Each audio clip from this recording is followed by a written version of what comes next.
বন্ধুরা চলে এসেছি সন্ধ্যে স্ন্যাক্স নিয়ে।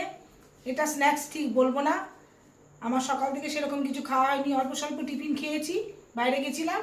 ওই জন্য দেখুন এখনও নিয়ে চলে এসেছি এই যে মুড়ি, আর এই আমার হাতে ভাজা বাদাম, আর আমার গাছের লঙ্কা, শসা, আর চপ। আমাদের এখানে একটা দোকানে খুব ভালো চপ করে, এই চপ, জিলাপি, আর এই বিস্কুট, একটা বিস্কুট, আর এগুলো একটু করে খেয়ে নিয়েছি। এবার দেখুন আপনাদেরকে একটু বলি কেমন লাগছে। এই ধরনের চপটা খুব সুন্দর করে, জানেন তো, আর জিলাপিটা হেভি দারুণ করে।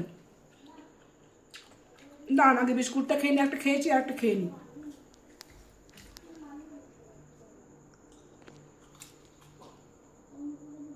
আর এই যে এটা দেখুন একটা পঞ্চরত্ন, এটা খাবো পঞ্চরত্ন মিক্স, আপনারা খেয়ে দেখবেন, দারুণ, আমন্ড দিয়ে বা কাজু দিয়ে তৈরি, আপনারা খেয়ে দেখবেন খুব ভালো।